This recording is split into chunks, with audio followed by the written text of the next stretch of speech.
할렐루야. 네, 핸드폰도 그렇다는 거죠.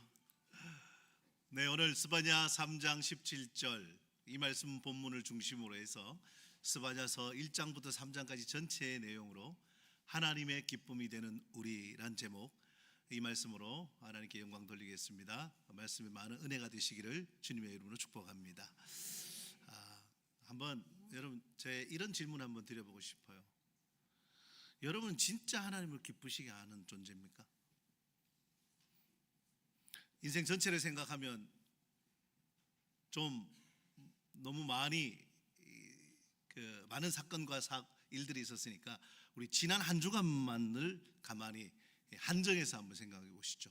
지난 월요일부터 오늘 아침 주님 앞에 나올 때까지 여러분 하나님을 기쁘시게 하시는 존재였습니까? 아멘. 예, 제가 억지로 아멘을 강요하는 것 같죠? 예, 제가 저를 돌아봐도 사실 한 주간 동안 정말 내가 하나님 기쁨이 되었나? 하나님 앞에 나와서 하나님께 보고하면서 하나님, 제가 이랬어요. 기쁘시죠? 이럴 수 있을까? 아이들을 키우다 보면 아이들은 부모가 뭘 기뻐하는지 잘 압니다. 시험을 봤어요. 그럼 부모님 뭘 기뻐할까요? 시험 잘 보는 걸 기뻐하겠죠? 몇 점 맞는 걸 기뻐할까요? 그건 경험으로 압니다. 경험으로 100점 맞으면 기뻐하잖아요. 학교에서 시험을 쳤어요. 아이들이. 그래서 100점을 받았어요. 그러면요, 그 시험지를 어떻게 할까요? 잘 구길까요? 아니요, 그 시험지는 정말 너무 소중하게 보관했다가 어때요? 아빠가 올 때까지. 엄마가 집에 안 가시면 막 실망하죠. 마치 한 번도 경험을 못 해보신 것, 그런 표정으로. 예, 저도 사실 많이 경험을 못 했습니다. 그 시험지를 들고 자, 엄마, 아빠, 그러면 여러분 반응이 어때요? 대부분 와, 잘했다. 야, 어떻게 100점, 너 공부 열심히 했구나. 혹시 이런 분 안 계시죠? 야, 니네 반에 100점 몇 명이냐? 야, 그런 분 없죠? 25명인데 24명이 100점이고 1명 그죠? 아니잖아요. 그 아이가 부모를 기쁘게 하는, 엄마 아빠를 기쁘게 하는 그 모습 하나만으로 부모는 기쁩니다. 즐겁습니다. 그 기쁨을 이기지 못한다는 표현을 그때 하는 거죠. 제가 오늘 스바냐 3장 17절의 표현요, 하나님께서 기쁨을 이기지 못하신다라는 그 표현을, 그 느낌을 도대체 이게 뭘까? 우리 삶에서, 우리 인생에서 그걸 겪을 수 있을까를 좀 생각을 해봤어요. 너무너무 아픈데 그 병이 나았어요. 그런 기쁨일까요? 네, 그것도 물론. 복권에 당첨요? 당첨 안 돼봐서 잘 모르겠고요. 제일 비슷한 걸 한번 찾아봤어요. 한별이 아버지, 1월 1일 날 한별이가 태어났어요. 한별이가 태어나면서 집사님께 아빠, 내가 태어난 기념으로 아빠한테 금반지를 선물할게요, 이랬어요? 한별이가 태어나면서 해준 게 있나요? 태어났잖아요. 그 존재 자체가 얼마나 기쁘던가요? 제가 이건 많이 겪어봤는데, 이건 제가 못 겪어본 걸 한번 말씀드려보려고 합니다. 겪으신 분들이 계실 거예요. 할아버지 할머니들 첫 손주를 안았을 때 어떠셨어요? 그 손주가 뭐 해줬던가요? 뭘 해줬나요? 안마를 해줬나요? 아니면 큰 선물을, 홍삼을 막 이렇게 인따먹 안고 왔나요? 어떤가요? 그냥 그 존재 자체가, 태어났다는, 그냥 숨쉬고 있다는 그 존재 자체가, 그게 기쁨이지 않던가요? 제가 아직 그걸 경험하지 못해서, 우리 애들 빨리 장가 가서 어떻게 그때 경험하면 한 번 더 제가 이 설교를 다시 한 번 더 여러분과 그 기쁨을 나누면서 같이 하겠습니다. 그런데 우리는 이렇게 생각합니다.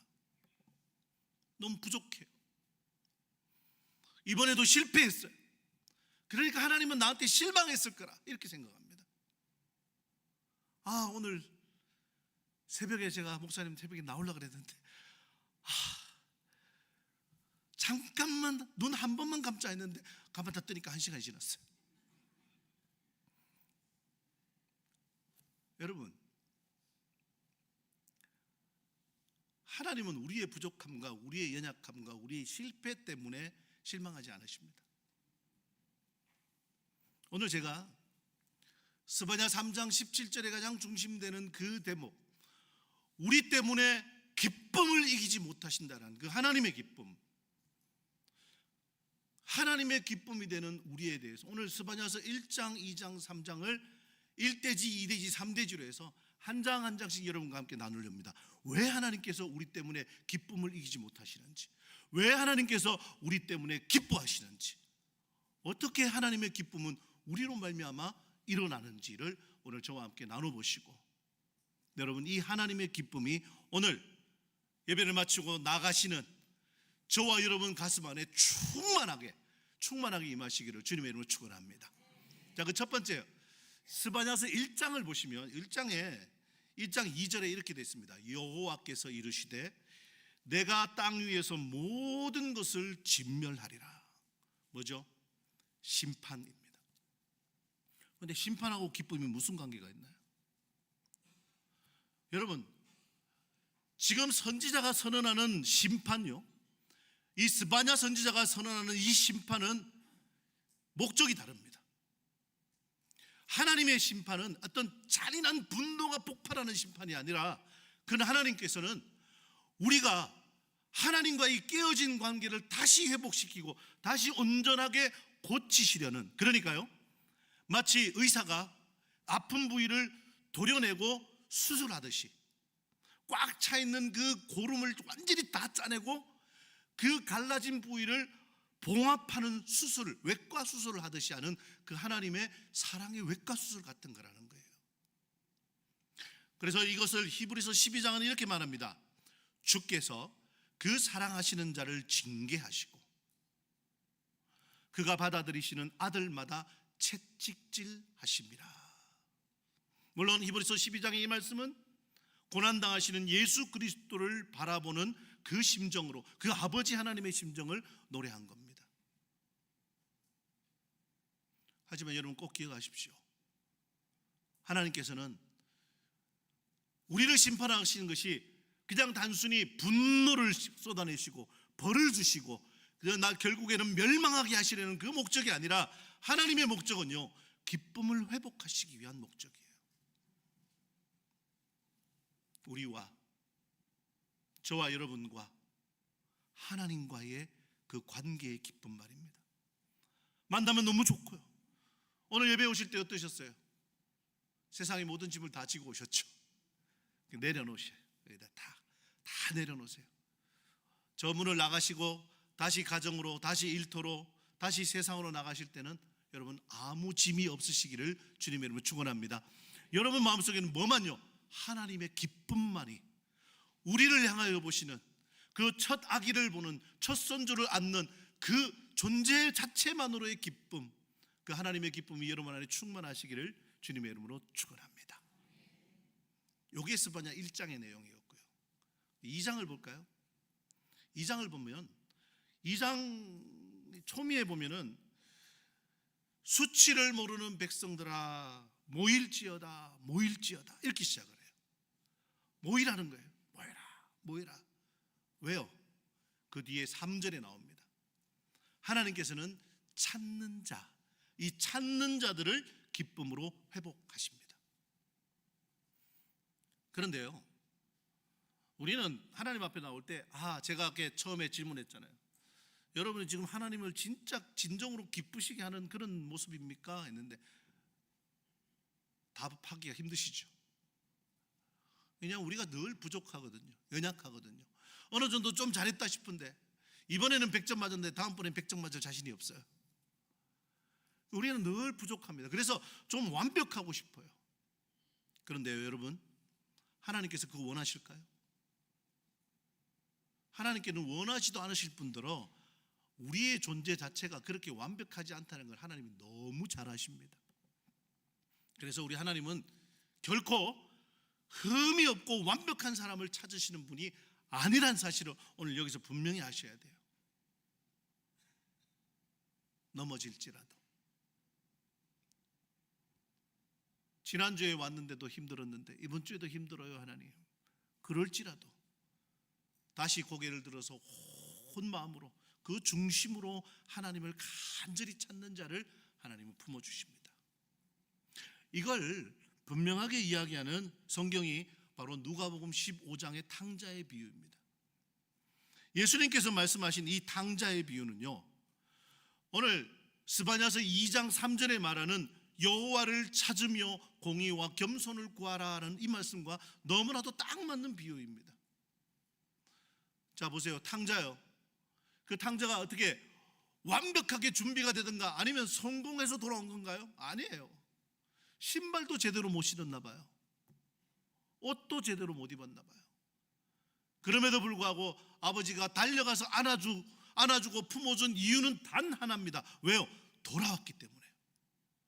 아버지 집을, 아버지 품을 기억해서 돌아왔기 때문에 아버지는 안아줍니다. 자, 이건 뒷밖의 탕자 이야기예요. 또 집안에도 아들이 하나 더 있었죠. 그 집안의 아들은요, 아버지와 같이 살고 있으면서도 아버지의 사랑을 몰랐어요. 아버지가 송아지를 잡고 잔치하니까 그 아들은 아버지를 원망합니다. 나와 내 친구들을 위해서는 염소 새끼 한 마리도 안 잡아놓고 저놈을 위해서는 송아지를 잡으셨습니다. 아버지는 그 아들도 품습니다. 원망에도 품고 불평에도 품고 아버지를 배신해도 품습니다. 아들아, 내 것이 다 네 것인데 저 동생은 내가 잃었다가 다시 찾았지 않느냐. 같이 기뻐하자. 같이 기뻐하자. 아버지의 목적은요, 돌아온 아들을 기뻐하는 겁니다.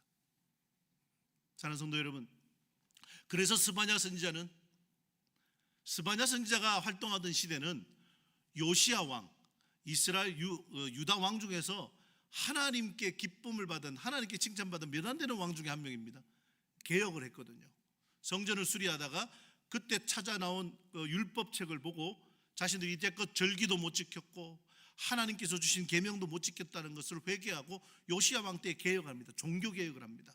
그런데 이 스바냐 선지자는 그 요시야 왕의 개혁이 있기 바로 직전에 선지 활동을 했던 선지자여서 참 지금 이스라엘 백성들이 계속해서 이 죄를 짓고 하나님을 멀리하는 것을 너무 안타까워했던 그런 선지자입니다. 그러니까 어때요? 돌아오라는 거예요. 수치를 모르는 백성들아 모일지어다. 여호와를 찾으며 공의와 겸손을 구하라. 여러분, 하나님께서는 이 탕자의 비유를 통해서 오늘 우리가 있는 모습 그대로 하나님 앞에 다시 달려오기를 원하고 계십니다. 바로 그 사람이 찾는 자예요. 오늘 새벽에도 이 말씀을 잠깐 나눴는데요. 스바냐 2장 말씀을 잠깐 나눴는데, 하나님을 찾는다라는 것은 뭘 뜻하느냐? 제가 딱 한 가지만 여러분께 이거 설명드릴게요. 하나님을 찾는다는 것은 우리의 삶의 모든 것의 우선순위를 하나님으로 두는 겁니다. 자, 오늘 아침에 눈을 떴을 때에 여러분 제일 먼저 뭘 찾으셨나요? 아침에 일어나면 무지근한 물 한 잔이 제일 건강에 좋다죠. 그래서 물 한 잔을 제일 먼저 찾으셨어요. 아침에 일어나면 기지개가 몸 건강에 좋대요. 예, 팔과 다리를 이렇게 있는 데까지 늘려서 기지개를 딱 펴고 침대 끝을 잡고 침대 끝을 닿으면 된대요. 내 건강을 위해서. 여러분, 하나님을 찾는다라는 것은요, 우리의 삶의 아주 작은 부분이라도 가장 먼저 우선순위를 하나님으로 두는 겁니다. 내 입술에 하루의 시작의 첫 고백이 하나님이시기를, 내 노래의 첫 노래가 찬양이 되시기를, 내 입에서 나오는 그 신음 한 번이라도 하나님께 드리는 기도가 되시기를 주님의 이름으로 축원합니다. 바로 그 찾는 자요. 찾는 자. 하나님을 기억하고 마음의 우선순위에 하나님을 늘 두시는 바로 그 사람이 하나님을 찾는 자입니다. 이 하나님을 찾는 것에 대해서 예수님께서는 요한복음 4장에서 너무나도 아주 중요한 우리에게 보여주시는 모델을 한 번 소개하고 있죠. 누구죠? 유다 땅에서 갈릴리로 올라가시는데 일부러 사마리아 지역을 통과하셨습니다. 일부러. 누구를 만나기 위해서요? 그의 물도로 나오는 한 여인을 만나기 위해서입니다. 여러분, 그 여인을 만난 목적은 그 여인으로 인해서 그 여인이 사는 사마리아 동네 전체가 예수님을 믿게 하기 위함이 예수님의 목적이었습니다. 그런데 그 목적뿐만 아니라 예수님께서는 그보다 더 중요한 또 하나의 중요한 진리를 우리에게 알려주시는데 뭐죠? 하나님을 찾으신대요. 어떤 사람을요? 하나님께 나오는 사람을. 어떤 사람이죠? 영과 진리로 예배하는 자들을 찾으신다. 오늘 이 시간 주님 앞에 예배드려 나온 여러분들이 바로 찾는 자이십니다. 이 찾는 자인 여러분을 하나님께서는 기쁨으로 회복하시는 줄 믿습니다. 오늘 여러분 안에 잃었던 기쁨이 주님으로 말미암아, 말씀으로 말미암아, 오늘 이 예배의 자리로 말미암아 다시 회복되시는 역사가 있으시기를 주님의 이름으로 축원합니다. 자, 이제 스바냐 3장입니다. 3장으로 들어가면 모두 아는 결론 같은데 하나님은 결국 우리를 기뻐하신다는 그 결론을 내립니다. 결국 우리를 기뻐하신다는 것은 원래부터 기뻐하셨다는 거고, 어떤 조건이나 환경이나 어떤 이유에도 불구하고 우리를 기뻐하신다는 뜻입니다.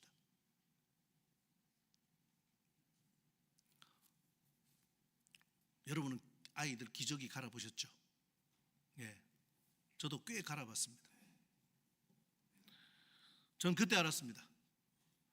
똥의 향기가 이렇게 아름다울 줄은 제 딸아이의 기저귀를 갈면서 알았습니다.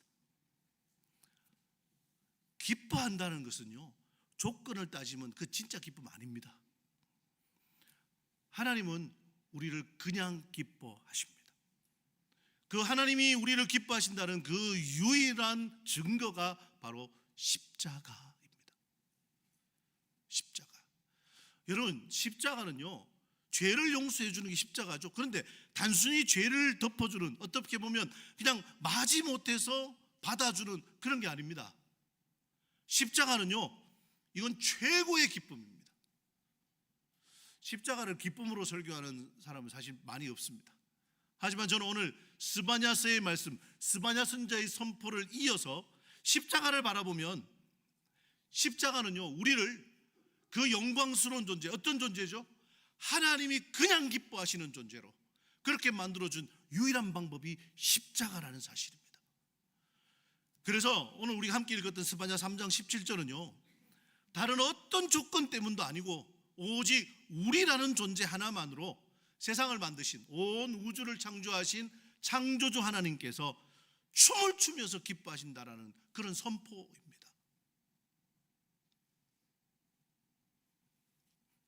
잘 믿지 않으실지도 모릅니다. 왜요? 우리는 항상 우리의 못난 모습만 보잖아요. 아, 때때로 잘하는 것도 있다고요? 예, 때때로 100점 맞을 때가 있죠. 늘 100점 맞지 않잖아요. 올 100, 그 꿈의 올 100을 우리는 경험할 수가 없잖아요. 하나님 앞에 우리가 그런 존재입니다, 원래가.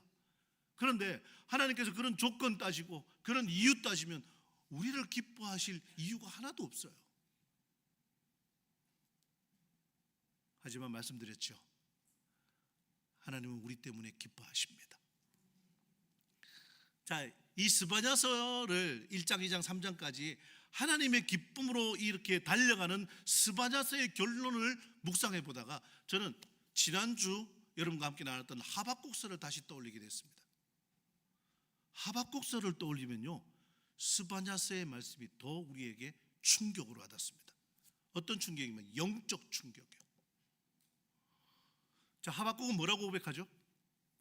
내 삶에 없어요. 뭐가 없어요? 무화과도 없고요, 포도 열매도 없고, 감람나무 열매도 없고요, 밭에 소출도 없어요, 양도 없어요, 외양간에 소도 없어요. 없고요. 그래서 뭐라 그랬죠?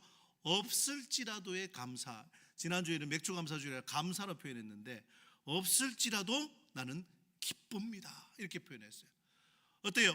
환경을 뛰어넘어서 우리의 기쁨, 그러니까 인간의 기쁨을 표현한 게 하박국의 고백이라면 선지자 스바냐의 선포는요, 오직 우리라는 존재 하나만으로 하나님은 기쁨을 이기지 못하신대. 이길 수 없는 기쁨, 그러니까 조건을 따지지 않는 조건 없는 하나님의 기쁨을 스바냐 선지자는 선포하는 거다. 야 여러분, 그래서 영적인 폭발입니다. 그냥 우리만 기쁜 게 아니라 하나님이 기뻐하시니까. 다시요, 하나님이 우리를 어떤 조건이 아니라 환경이 아니라 우리 자체로 기뻐하신대요. 그러면 우리는요, 하나님이 뭘 주셔서? 아니에요. 하나님으로 인해서 기뻐합니다. 그래서 이걸 삶에 한번 적용을 해볼게요. 적용을 하면 우리가 기쁨이 없다라고 생각하는 우리 마음속에 한 세 가지 결단을 할 수가 있습니다. 그 세 가지 결단이, 첫 번째는요, 사탄의 거짓말을 거절하는 거예요. 여러분, 사탄이 우리에게 거짓말하고 있습니다. 매일같이 합니다. 어떤 거짓말인지 아세요? 가장 대표적인 거짓말이 뭐냐 하면, 하나님은 널 사랑하지 않아. 하나님은 너를 사랑하지 않아. 사탄은 이 거짓말을 인류 최초의 인류에게도 했습니다. 누구에게요? 하와에게요. 참으로 하나님이 동산 모든 나무의 실과를 먹으라 하더냐? 이 얘기는요, 바꾸면요, 하나님은 널 사랑하지 않아. 똑같은 얘기예요. 여러분, 오해하지 마십시오. 하나님이 우리를 향해 늘 화가 나 있는 무서운 하나님이라는 오해를 하지 마십시오. 사탄의 거짓말입니다. 하나님은 우리를 기뻐하시고 우리를 사랑하십니다. 두 번째는요, 하나님은요, 완벽함이 아니라 하나님을 향해서 방향을 틀어서 그분을 찾는 선택을 하기를 원하십니다. 완전해지고 한 번도 주일을 빠지지 않고 한 번도 새벽 기도를 빠지지 않고 단 한 번도 그게 아니라요, 언제나 주님께로 시선이 고정되어 있기를 바라신다고.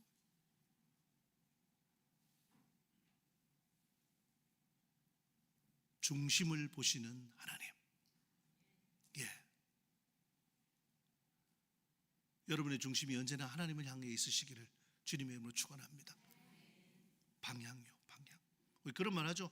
속도보다는 방향이다. 좀 천천히 가더라고요. 좀 느리게 가더라고요. 아직까지 완벽하진 않다 하더라도 언제나 우리의 방향이 하나님을 향해 있다면 여러분, 하나님의 기쁨이 우리 안에 충만할 줄로 믿습니다.